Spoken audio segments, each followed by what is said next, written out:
Vous regardez BFM Politique comme chaque dimanche avec Edwige Chevrillon, David Doucan et notre invité, donc député des Bouches-du-Rhône, président du groupe La France Insoumise à l'Assemblée nationale. Jean-Luc Mélenchon est avec nous ce midi.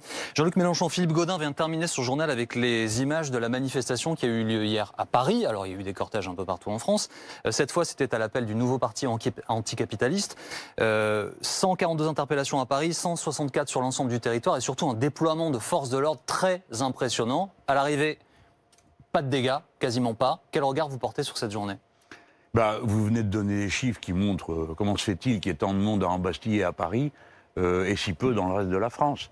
Non, il y a vraiment une signature préfet l'allemand qui est une volonté, il l'a dit une fois, il a résumé, on n'est pas dans le même camp, il vit la population comme une sorte de classe dangereuse et tout ça est totalement excessif. Le NPA avait fait ce qu'il fallait pour que les choses se passent bien. Le collectif Stop à la loi sécurité globale avait renoncé à appeler à la manif compte tenu de la violence qui s'était déchaînée la fois d'avant. Moi j'ai soutenu leur position, je l'ai trouvé raisonnable. Il faut dire que le NPA a fait les choses correctement, mais bon voilà, vous avez vu des images. Enfin, pour les gens qui regardent, qui n'ont pas le coup d'œil technique, bon, on voit des policiers, on voit des gens masqués, bon tout ça est très confus. Mais pour qui regarde avec un œil un peu technique, cette nouvelle manière de couper en deux une manif en chargeant, cette manière de nasser, tout ça provoque des incidents à rallonge. Oui, mais et ça, c'est très dommage, c'est une vision de l'utilisation des forces de l'ordre qui conduit à des désastres. Mais Jean-Luc Mélenchon, ces Black Blocs qui viennent empêcher finalement les citoyens français de manifester, ce qui est leur droit fondamental. C'est clair. Là, les forces de l'ordre étaient en nombre, pas de dégâts, le Black Bloc n'a pas pu se former. Je vous pose la question, que proposez-vous?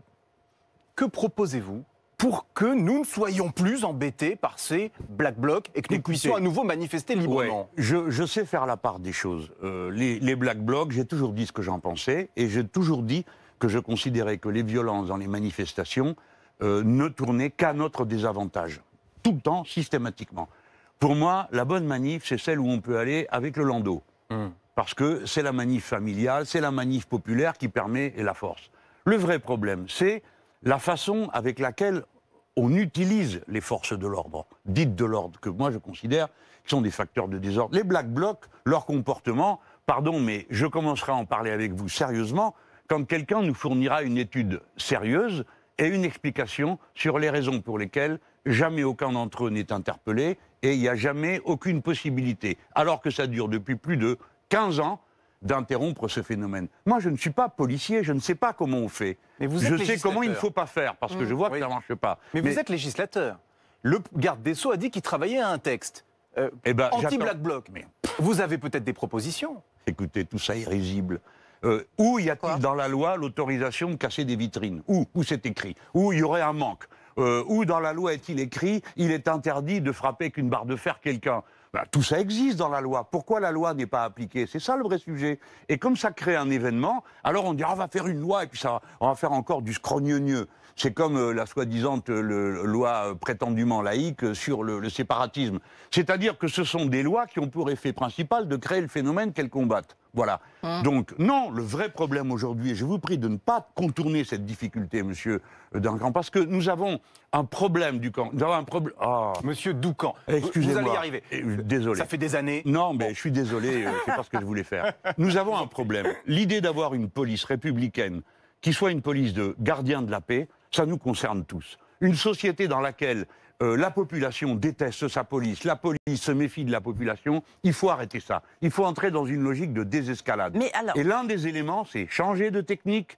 Regardez le bilan gilets jaunes. 2200 gilets jaunes blessés, 1800 policiers. Enfin, il y a quelque chose qui tourne pas rond dans cette affaire. Ceux dont c'est le métier, c'est-à-dire garantir la sécurité, doivent maintenant se mettre au travail pour trouver d'autres manières de faire. Mais en même temps, Jean-Luc Mélenchon, vous parlez de désescalade.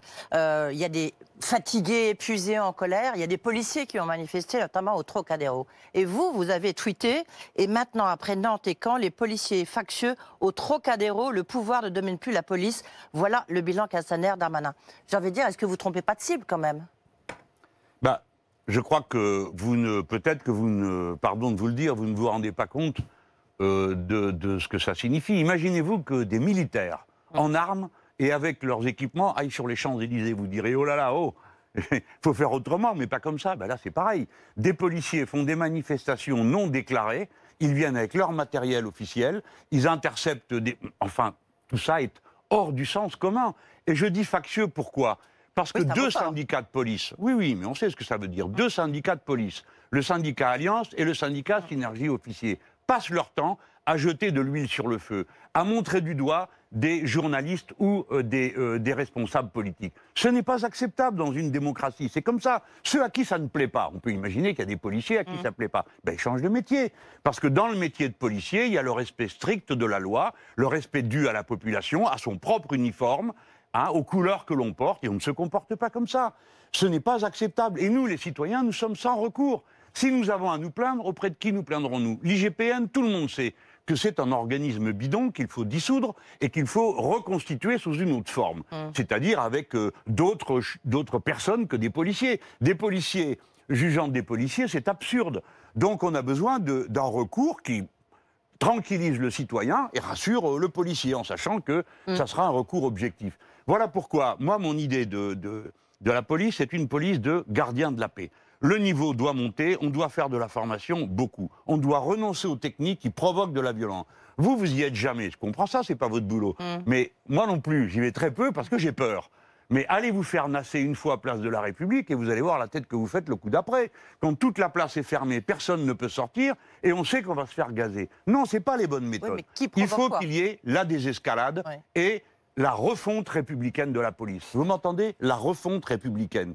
Si je gagne l'élection présidentielle, la police sera refondée de la cave au grenier.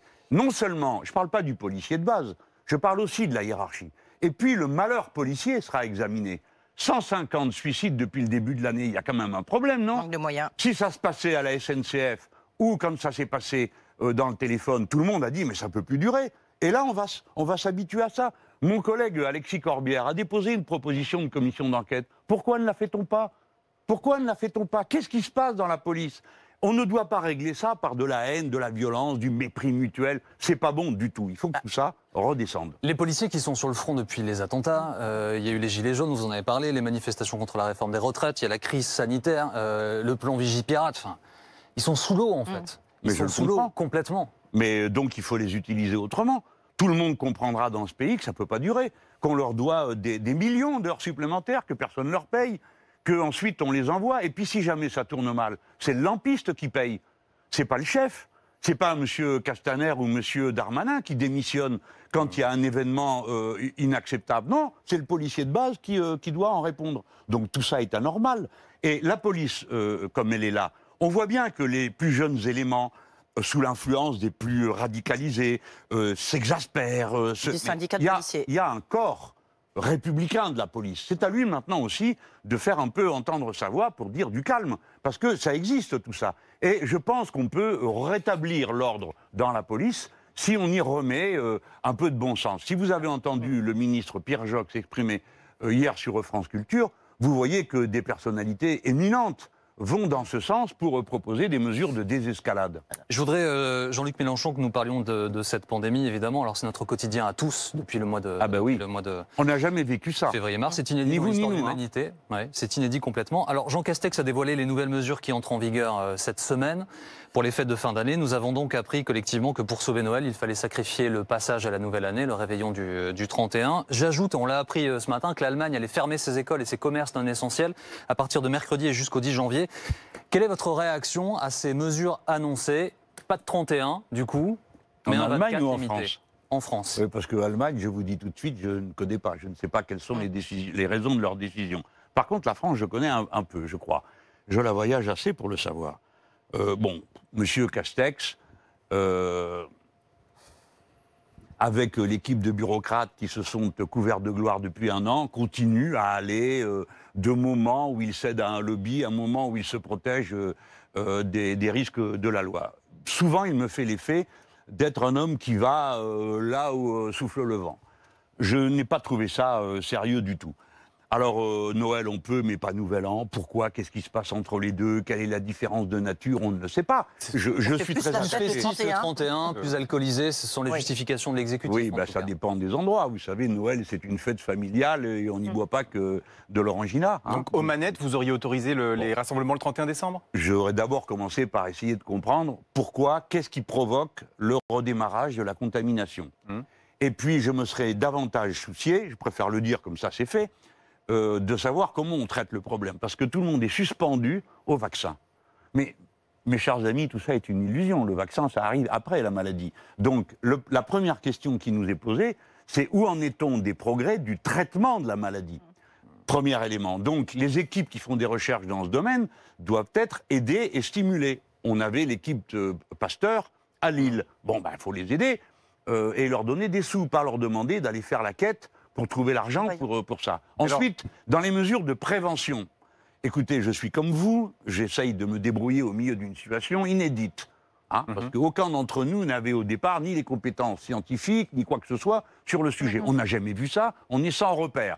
Les derniers repères qu'on ait, c'est la peste dans tout l'Ancien Régime. Bon, c'est pas un repère. Mais enfin, le croyez-vous qu'il aura fallu attendre avant-hier pour qu'on voit apparaître dans la presse l'idée qu'il fallait aérer, que c'était ça la bonne idée? Il l'avait déjà On a dit. donc attendu, non mais je sais que d'autres l'ont peut-être dit, mais enfin c'est quand même incroyable. On a l'impression que les problèmes sont pris à la va comme je te pousse, au lieu d'être planifiés et organisés. Sur l'aération, le gouvernement le dit depuis plusieurs semaines. Oui. Est-ce que ça n'a pas été entendu? C'est possible. Question précise pour vous, Non Jean-Luc mais Mélenchon. vous êtes quand même, vous êtes fort, vous. C'est Ah dans la bon, l'aération, communication non mais attendez. gouvernementale depuis Nous avons plus d'un mois. vécu 4 mois, nous avons vécu 2 mois de confinement. Je prends cet exemple pour faire sourire et ne pas tout prendre au tragique. Mais pardon de vous dire que les leçons du précédent confinement n'ont pas été tirées. On en est toujours au même point et à inventer à intervalles réguliers des gadgets pour animer la conversation. Il y a un Mais tout ça sujet, n'est pas sérieux. Vous trouvez normal, vous, d'attendre un vaccin qui va arriver, que les Français sont incapables de On va reparler produire? du vaccin dans quelques Bon, va y instants. arriver. non mais quand Juste même, une c'est question, énorme cette histoire. Il doit être maintenu à moins 60 On va degrés. reparler, on va On en va parler dans revenir quelques vous êtes instants. bon, ça va. Alors, on va en question, parler tout à l'heure. précise sur les annonces de Jean Castex, puisque nous étions sur ce sujet. Concernant le monde de la culture, est-ce que vous êtes sensible, Jean-Luc Mélenchon, aux multiples expressions de colère exprimées par de nombreux artistes depuis ces annonces? Ou bien est-ce qu'au contraire, vous dites, bah oui, mais c'est le prix à payer, il faut sauver des vies? Non, je pense qu'ils ont raison. Les salles de spectacle ne sont pour rien dans la nouvelle vague de contamination, puisqu'elles étaient déjà fermées. Les salles de spectacle sont celles où les normes de sécurité peuvent être appliquées avec le plus de soin, puisque on a des chaises, des sièges, que des gens sont dans une salle, qu'on peut calculer les écartements, que l'on peut prendre des mesures sanitaires. Et puis, je proteste contre cette idée étroite et bornée de l'être humain homo economicus, dont la vertu essentielle serait d'aller travailler puis de rentrer se coucher en se taisant. Non, les êtres humains ont besoin d'accompagner leurs anciens en fin de vie. Ce n'est pas non essentiel, c'est essentiel parce que c'est une vie humaine. Les êtres humains ont besoin de culture, ce n'est pas non essentiel. De même qu'ils ont besoin, quand c'est leur foi, d'aller dans les lieux de culte. Enfin, tout le monde peut arriver à comprendre que nous sommes d'abord des êtres humains.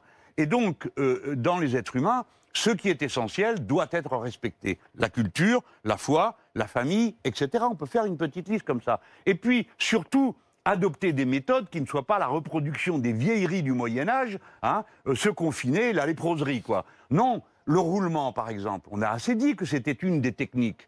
Pourquoi pas, on le fait à l'école. Les petits commerces, on peut les ouvrir. On sait comment organiser éventuellement des files dans la rue. Ils sont on ouverts, peut le ils sont faire ouverts. dans les Oui, grandes ils sont surfaces, ouverts, mais pas... évidemment. Bon, bref, il faut s'organiser d'une manière, avec un peu d'esprit de bon sens, pour faire Alors, face à une situation encore qu'on une ne question. connaissait pas. La première fois, parce qu'on n'est pas su. La deuxième, non. Et alors là, on nous annonce une troisième et une quatrième. Ouais. Alors les amis, vous croyez réellement qu'on va pouvoir enfermer la France pendant des mois et des mois Encore comme juste ça? une question aussi un peu technique, entre guillemets, mais il y a beaucoup d'emplois à la clé. La question des stations de ski. Je ne sais pas si vous skiez, Jean-Luc Mélenchon, mais est-ce que vous vous dites, on aurait dû les ouvrir parce que c'est quand même là où vous avez le plus de gens qui vont skier pendant les vacances de Noël, de fin d'année, et que du coup, il y a des milliers de gens qui vont se retrouver au chômage. J'imagine que ce n'est pas votre truc. Non, je skie Mon pas, point- mais je comprends qu'on non, le fasse. Hein. Mon point était, on a dit, Jean Castex l'a dit, on va en reparler le 7 janvier.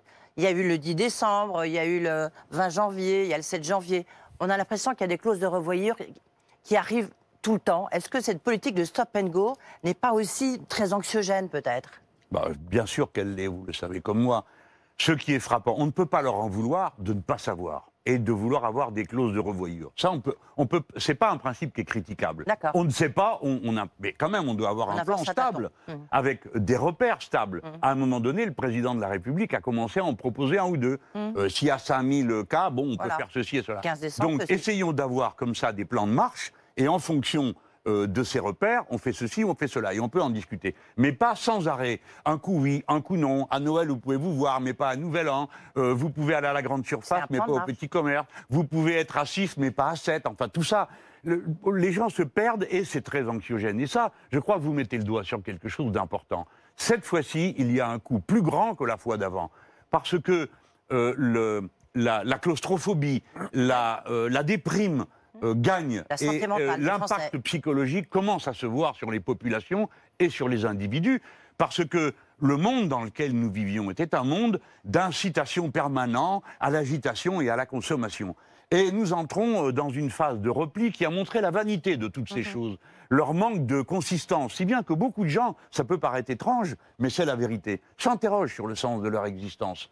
Et des relations qu'ils ont créées dans leur existence. On a besoin de philosophie en ce moment, d'art et de culture. Jean-Luc Mélenchon, quel message plus spécifique vous pourriez adresser aux jeunes, à ceux qui ont entre 16 et 22, 25 ans, qui vivent ça de plein fouet et qui se voient confisquer une période de leur vie que d'autres ont pu, dont d'autres ont pu jouir pleinement? Chaque génération a ses charges. Celle-ci a été bien chargée. Bon, je dis ça parce qu'il y a aussi les jeunes gens qu'on a envoyés à la guerre. On ne leur a pas demandé leur avis, ils n'ont pas eu de jeunesse. Je ne dis pas ça pour relativiser, je leur dis juste d'être prudents, de tenir compte des normes de sécurité qui ne sont pas des choses inventées pour les embêter. Mais je ne suis pas pour les infantiliser. Je pense que la jeunesse du pays a fait preuve, à travers les 2 dernières générations, d'un grand sens des responsabilités alors qu'on la pensait irresponsable. Je rappelle comment les mesures qu'on a prises contre le sida ont été suivies en masse, dès qu'on les a connues, dès qu'on a su comment faire. Eh bien, de même, la jeunesse aujourd'hui est capable de comprendre ce qu'il y a à faire. Évidemment, bon, c'est une difficulté. On la surmontera. Si tout ce qu'on a à lui dire, c'est attendez le prochain confinement, c'est clair que ça ne va pas le faire. Jean-Luc Mélenchon, si on lui dit mobilisez-vous, il s'agira d'autre chose. On marque une pause, on revient dans un instant, on parlera vaccin, évidemment, qui est le grand sujet attendu par J'ai l'impression beaucoup. Bah oui, on attend d'avoir votre avis. Oui, à juste titre. C'est à suivre dans quelques secondes.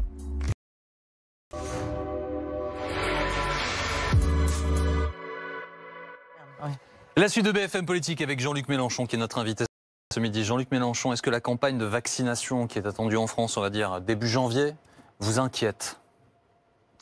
Bon, je dois faire attention et peser mes mots, parce que c'est pas mon rôle d'aller semer la pagaille et effrayer les gens, mais disons que j'apprécie pas trop ce qui est en train de se passer. Je vous l'ai dit, je pense que d'abord on ne voit pas le plan sanitaire français. On a l'impression qu'après avoir couru derrière les masques chinois en tissu, maintenant on est en train de courir derrière les doses de vaccins fabriquées aux États-Unis d'Amérique sans trop interroger sur la méthode. Et alors, mes réserves sont de l'ordre suivant. D'abord, nous avons besoin d'un plan sanitaire pour affronter la pandémie. Donc, quel est le plan concernant les traitements des maladies? Deuxièmement, quel plan applique-t-on qui permet que l'on traite les gens qui sont en situation grave de Covid? Qu'est-ce qu'on fait avec les autres? Parce que pour l'instant, on a laissé le problème sur les genoux des médecins. Sur la vaccination, Jean-Luc Attendez. Parce qu'on voit qu'il y a les Anglais qui vaccinent, il y a les Russes, mais pendant qu'on parle d'un truc, on ne parle pas de l'autre. Il y a aujourd'hui des milliers de gens dont les interventions chirurgicales et hospitalières sont reportées, quasiment sine die, jusqu'à la prochain confinement. C'est un problème que traitent seuls les gens de métier. Bon, qu'est-ce qu'on fait par rapport à ça? Troisièmement, on arrive maintenant sur la crise sanitaire. Quel est le plan pour avoir des traitements et les médicaments pour soigner ceux qui sont malades? Et enfin, on arrive au vaccin. Le vaccin, c'est la dernière étape par rapport à l'urgence. Mais vous voulez qu'on attende? Le vaccin Janvier, c'est trop tôt? Non, je ne dis pas ça. D'abord, je n'ai pas la compétence. Commençons par dire ça. Qui sommes-nous? Vous, moi? Bon, nous pouvons qu'arbitrer entre des solutions qui nous sont proposées, dont le contenu scientifique, le plus souvent, nous mettons du temps à le comprendre. Peut-être que, bon, moi, je mets du temps. Que voulez-vous? Je regarde, j'écoute, je compare. Donc, il faut prendre Il n'y en a pas deux qui sont d'accord. Un vaccin qui se fabrique à moins 60. Bon, vous et moi, au moins, si on n'y connaît rien en vaccin, on connaît au moins 2-3 trucs sur le surgelé, puisqu'on en consomme. Bon, donc ce vaccin qui dépend une telle chaîne du froid, eh ben, il m'inquiète parce que la moindre rupture, vous ne la verrez pas avant d'en voir les effets. Deuxièmement, il résulte d'un procédé qui n'est pas celui qu'on connaissait jusqu'à présent en matière de vaccination. C'est l'ARN messager, hein, ce nouveau procédé. L'ARN messager, on a tous découvert qu'il existait des ARN messagers. On croise tous les doigts que ce soit la bonne idée, mais en attendant, on n'en est pas sûr. Et je suis très chagrin de voir que le grand Institut Pasteur, qui est notre grande organisation française, n'ait pas été aidé de toutes les manières possibles pour pouvoir intervenir dans ce débat d'une manière valable. Voilà. Alors ce vaccin ne me rassure pas. Pour autant, je le dis tranquillement aux gens, je ne sais pas. Je ne suis pas médecin, je ne suis pas épidémiologiste, je ne sais pas. Je sais juste qu'un certain nombre de conditions ne me semblent pas respectées. Pourquoi Depuis quand on met un vaccin sur la base de seulement des communiqués de l'AFP et des agences de presse? Qu'est-ce que vous savez sur son contenu? Apparemment, peu de choses. Donc beaucoup de gens sont inquiets. Pas moi, Jean-Luc Mélenchon, qui n'est aucun titre. A priori, à être inquiet ou rassuré. les organisations qui valident la mise en conformité, la mise sur le marché des médicaments ont les informations. Hein. Elles ont les informations. Est-ce que vous allez vous faire vacciner, par exemple? Parce qu'à vous écouter, on a l'air d'en douter. Écoutez, je ne me suis pas encore posé le problème. Je ferai ce qui me paraîtra juste, et sans doute ce que me dira mon médecin en qui j'ai confiance. Jean-Luc Mélenchon, l'épidémie creuse les inégalités. Absolument. Le président de la République a expliqué qu'il ne croyait pas à l'extension du RSA aux moins de 25 ans. Et je vais le citer, il préfère en fait un contrat de responsabilité. Et il ajoute, c'est lui qui le dit, si l'écart entre la non-activité et l'activité n'est pas suffisant, on crée un système de désincitation au retour à l'emploi. Que pensez-vous de cette déclaration? C'est un propos honteux. Car ce n'est pas le niveau du RSA qui dissuade les gens d'aller travailler. Ils ne travaillent pas parce qu'il y a du chômage. Ils ne demandent pas mieux que de travailler. Donc son propos est totalement lunaire, en dehors de toute réalité, et très mal vécu par ceux qui l'entendent. Alors prenons les choses dans l'ordre. Oui, le pays est menacé d'une vague gigantesque de pauvreté dans laquelle il est déjà entré. Deux, la plupart des pauvres les plus durement frappés sont en dehors du regard traditionnel. Pourquoi? Parce que ce sont des femmes. Et parce que ce sont les métiers les moins bien payés et les plus précaires. Et par conséquent, telle est organisée la société qu'on le voit moins. Ce sont pourtant les situations extrêmes. Car c'est là et là que se joue le futur. Si ces femmes, qui sont 80% des chefs de famille monoparentales, se trouvent placées dans la situation de détresse absolue, naturellement, le problème passe aux enfants. Un enfant sur trois dans ce pays est dans le seuil de pauvreté. Que proposez-vous? Que proposez-vous? Je vais venir, mais commençons d'abord par bien analyser les choses. Deuxièmement, jusqu'à présent, vous avez eu affaire à des vagues de chômage, de détresse sociale qui frappaient les salariés. Dès lors, le droit social vient, bien ou mal, hein, plutôt mal à mon avis, mais au secours du salarié. Ce n'est pas le cas des dizaines de milliers de petits auto-entrepreneurs ou petits commerçants, etc., à qui on a fait des prêts garantis par l'État, dont la circulation va s'interrompre au mois de juin prochain et dont les remboursements commenceront en 2022. Nous avons donc une masse de plusieurs dizaines, peut-être centaines de milliers de gens qui vont basculer d'un coup dans la pauvreté totale, dont personne ne sait comment ils vont réagir, car eux, la différence avec d'autres, c'est que dès lors qu'ils sont en faillite, ce sont leurs biens personnels, leur voiture, leur maison, ce à quoi ils avaient l'habitude. On fait quoi alors? On fait quoi face à ça, Jean-Luc Mélenchon? Donc, mais déjà, commençons par nous mettre d'accord sur le fait que c'est d'une gravité totale. Non, pas oui, passons à la suite. Non, prenons conscience du drame que représente pour la France la pauvreté, avec un risque, c'est que nous soyons une nation déqualifiée. C'est-à-dire que dans le grand tohu-bohu du monde, les Chinois et le marché asiatique finissent par être pilotes du monde, et nous, un pays du tiers-monde ou du quart-monde. Est-ce que vous comprenez que c'est de ça dont on est menacé? Une population à ce point frappée par la pauvreté et la désindustrialisation, la France peut être déqualifiée. Alors, enfin, la raison semble atteindre certains cerveaux. Notamment, j'ai vu l'Institut Montaigne, qui n'est pas un nid de communistes, hein, et qui est plutôt des beaux libéraux, qui disent qu'il faut s'occuper... Bah oui, c'est un truc libéral. Et ils disent qu'il faut mettre 30 milliards pour sauver, par la demande, la situation économique en France. En effet, la consommation populaire, c'est 50% de l'activité économique du pays. On peut discuter de ce qu'on va consommer, mais commençons par prendre acte du fait que l'économie, c'est d'abord des êtres humains vivants avec des besoins. Donc, il faut injecter de quoi vivre. Mais comment est-ce qu'il faut des chèques Noël, comme le fait le gouvernement? Comment, ces 30 milliards, comment vous les injectez? C'est quoi votre proposition? Regardez, on pourrait s'entendre. même, bon, ici sur Même le avec plateau, moi. on est 4, on doit avoir 4 avis différents. Hein. Bon, on pourrait s'entendre sur quelques points, des causes communes en quelque sorte. Un, nous sommes dans une situation exceptionnelle, tout le monde est d'accord. Donc on ne va pas se disputer sur la signification idéologique des mesures qu'on prend, on se disputera sur leur efficacité. Bien. Donc les jeunes de 18 à 25 ans, il faut leur donner le RSA aujourd'hui, parce que c'est pour une immense majorité Est-ce qu'il d'entre faut eux. leur donner un revenu universel, Alors, peut-être comme le que... proposait non, Benoît mais- Hamon lors de la précédente Oui, campagne? oui, oui, mais peut-être que dans la situation de crise, je dis bien dans la situation de crise, car pour le reste, ce n'est pas mon avis. En tout cas, il y a tellement de versions du revenu universel que le temps qu'on s'y retrouve, mais l'idée de Hamon était quand même une idée intéressante, au sens où elle dit, puisqu'il y a une richesse globale, il faut bien que chacun en ait un petit bout, et donc on la partage. Donc on pourrait imaginer que dans une période de crise et de détresse comme celle où on est, on garantisse un revenu à tout le monde, qu'on garantisse un revenu. Alors il faut calculer quel est ce revenu, en tout cas au-dessus du seuil de pauvreté, premièrement. Deuxièmement, on peut se mettre aussi au boulot. Au lieu de donner de l'argent, 5 milliards à une industrie automobile, alors que 17% seulement des voitures qui sont vendues en France sont produites en France, on pourrait mettre notre argent dans des infrastructures qu'on produirait ici et maintenant. J'ai dit 100 fois, je crois, maintenant c'est largement repris, que nous avons un problème d'approvisionnement en eau potable. La moitié de l'eau qu'on collecte se perd dans la nature. Ne croyez pas qu'elle soit récupérée pure par la nature. Donc nous avons des milliers de kilomètres de tuyaux à poser. On a une entreprise en France, je propose qu'on ne la vende pas, qu'on la garde et qu'on commence à installer ça. De même, pourrait-on installer, etc., dans différents domaines, des productions qui remettent des gens au travail. Parce que la société, quel que soit son niveau d'automatisation de sa production, aura besoin de travail humain. Alors, s'il y en a moins besoin, on travaillera moins longtemps. S'il y en a plus besoin, il faudra travailler plus longtemps. Je Jean-Luc crois Mélenchon. qu'on en a moins besoin. Une question. Qui a dit, je cite, je ne veux pas dire que parce que les 150 citoyens ont écrit un truc, c'est la Bible ou le Coran? Voilà, je le sais. C'est Emmanuel Macron qui a dit ça chez, oui, chez il a Brut. dit ça, Alors, il a il va les rencontrer demain, les citoyens de la Convention citoyenne. Ça risque d'être chaud pour Il lui. a prévu de reprendre 146 des 149 propositions. Initiative de l'Élysée, cette rencontre, elle n'entre pas dans le protocole officiel de propositions, etc., de ratification de ces propositions.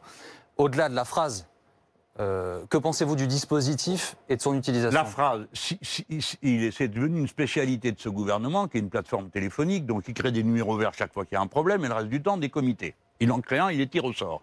Ils font des propositions. Coup de chance pour moi, 90% des choses qu'ils demandent correspondent à mon programme.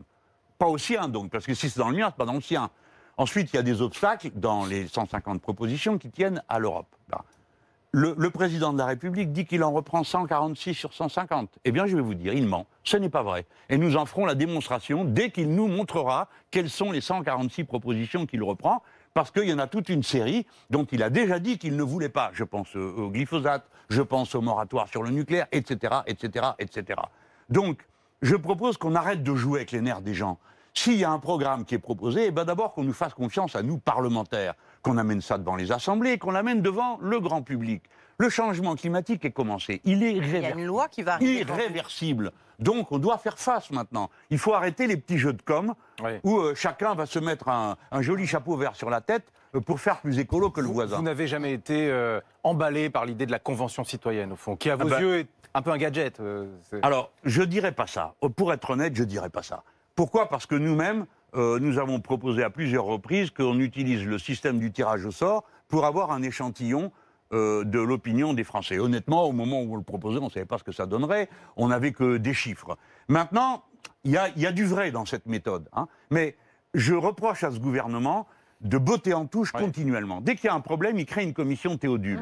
Alors, on a une commission, on attend le résultat de la commission. Il y a des gens dedans, de bonne volonté, qui font le boulot, puis à la sortie, on leur dit « c'est pas parce que vous avez décidé ou proposé que c'est la Bible, le Coran ou je sais pas quoi. » Et alors, sur le Tout fond ça est absurde. Sur le fond du problème, Jean-Luc Mélenchon, Nicolas Hulot, cette semaine, dans le Parisien, a dit nous avons perdu le combat climatique.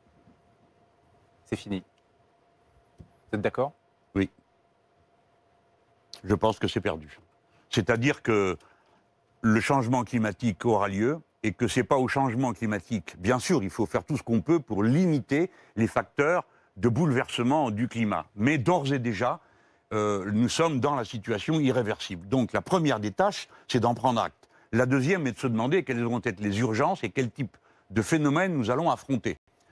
Pour nous, les gens du Sud, je suis élu à Marseille, vous le savez, c'est une aggravation considérable des pluies et des effets dévastateurs des pluies. En Méditerranée, nous aurons des tornades comme nous n'en avions pas, ainsi que des incendies qui viendront. Donc il faut faire face à tout ça.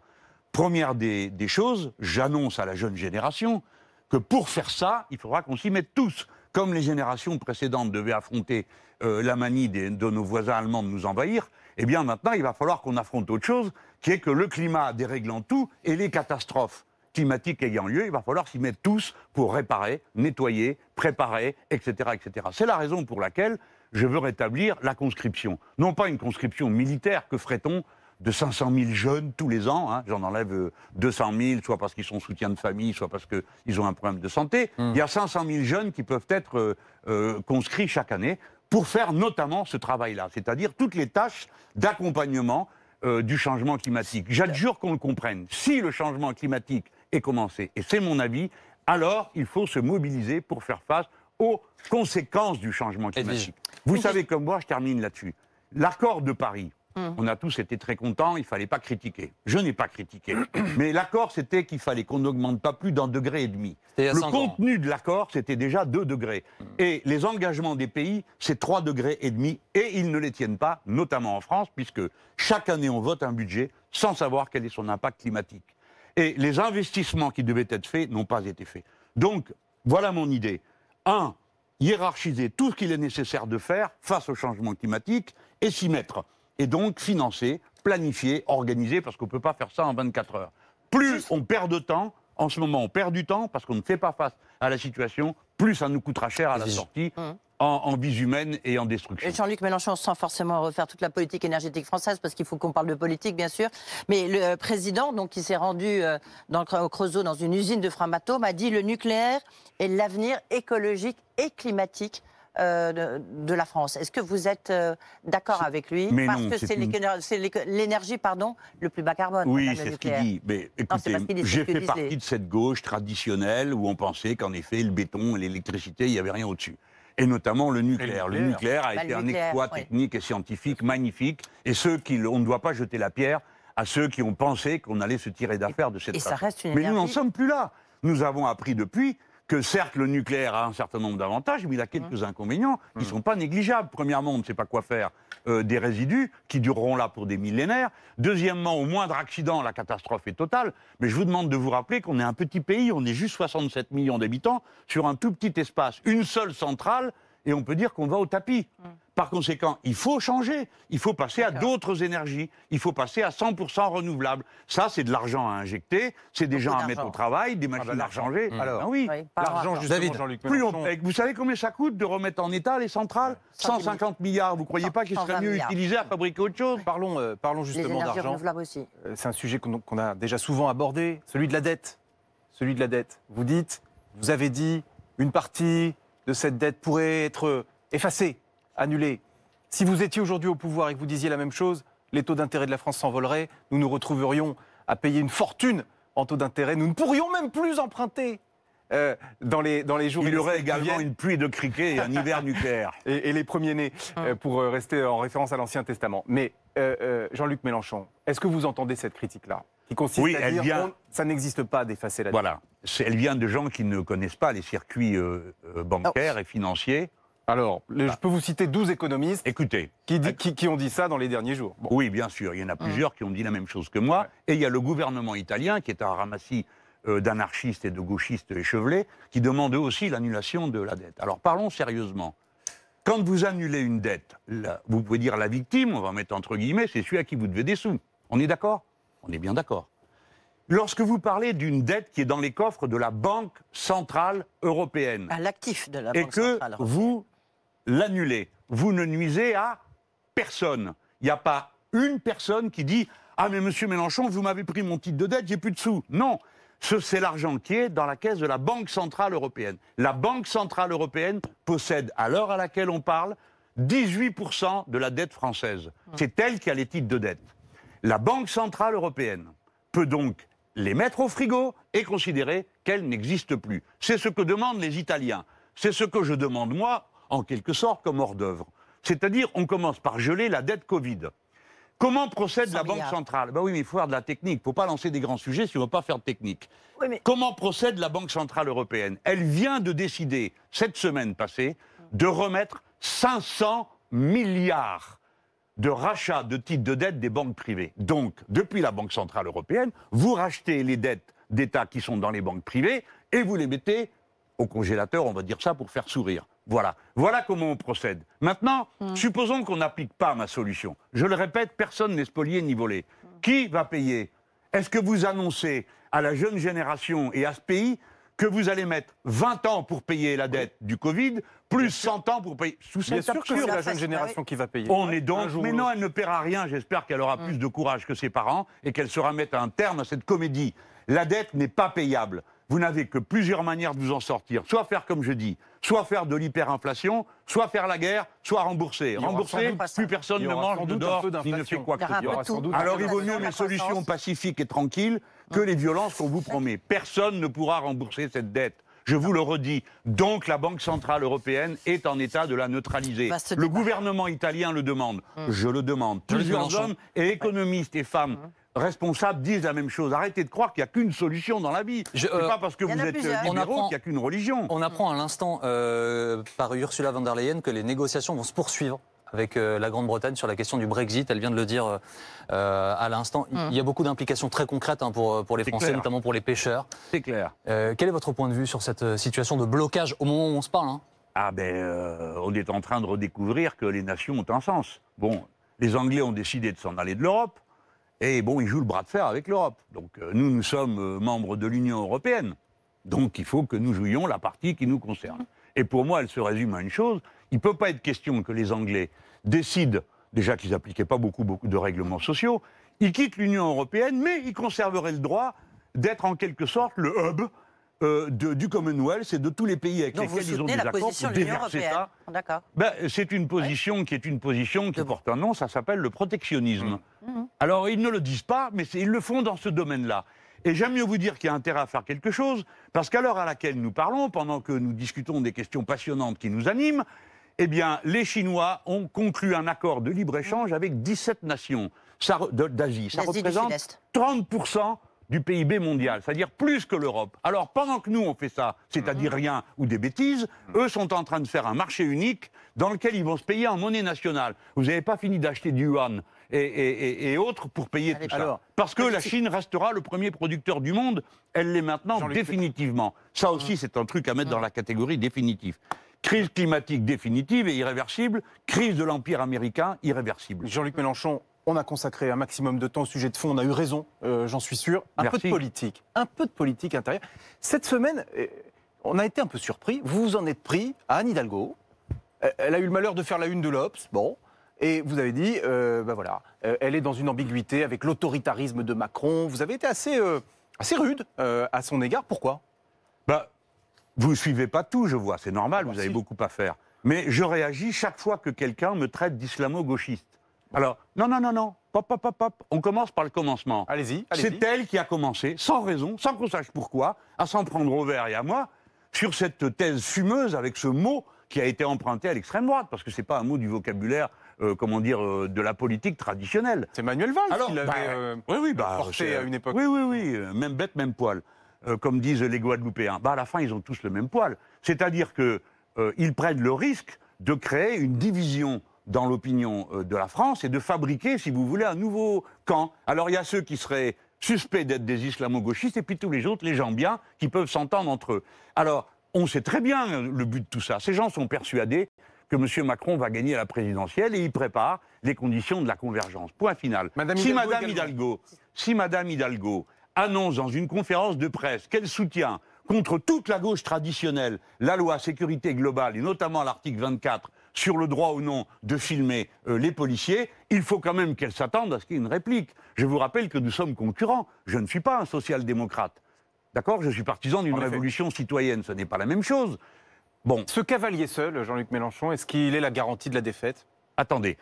Prenons dans l'ordre vos questions bienveillantes. On termine avec Madame Hidalgo. Bon, vous aviez Madame répondu. Hidalgo agresse tout le monde et c'est à moi que vous venez demander pourquoi je lui réponds rudement. Je trouve ça, chacun appréciera. Vous avez Maintenant, expliqué. vous dites cavalier seul. Alors ça, c'est le refrain le piano mécanique, on met 1 euro et boum, ça se met en route tout seul. J'ai proposé à gauche de faire, à la gauche traditionnelle, une fédération populaire, un front populaire. J'ai proposé qu'on discute sur la base des programmes. Et à chaque fois, on me répond, ce n'est pas possible, ce sont les socialistes qui répondent ça, l'union doit se faire autour de nous. Bon, et bien voilà. Donc allez leur demander pourquoi ils ne veulent parler avec personne. Oui. On leur pose la question aussi. Eh bien écoutez, prenons l'exemple des régionales qui arrivent. Oui. Nous avons dit à tout le monde, on pourrait faire des listes, puisqu'après tout, dans les régionales, n'est pas engagé les sujets qui nous fâchent au niveau national et international. Il n'y a pas question de 6e République, il n'y a pas question de planification ni d'Europe. Qu'est-ce qu'on nous répond? Pourquoi? Il faut le dire.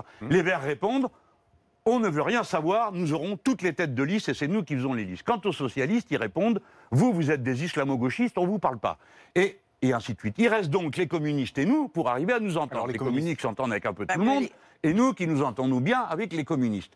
Voilà ce que j'ai à vous dire et j'espère que dans le futur qui vient, vous verrez que parmi les gens seuls, ça sera pas moi qui battrai le record, parce que je suis mieux entouré et plus entouré que beaucoup de ceux qui font des phrases sur l'unité. Moi, je suis là, bienveillant et les bras ouverts. Si personne ne veut m'embrasser, eh ben, je ferai. Et on verra après, il y a une chose qui s'appelle les élections, qui sont pour finir les juges de paix. On s'embrasse pas en ce moment, c'est le Covid. Hein. On se salue, on s'embrasse pas en ce moment, c'est le Covid. Hein. On se salue respectueusement à 1 mètre de distance. Ou seulement avec le masque. Merci Jean-Luc Mélenchon d'avoir été notre invité. On ne peut plus s'embrasser. Merci d'avoir été notre invité ce dimanche. Merci Edwige, David.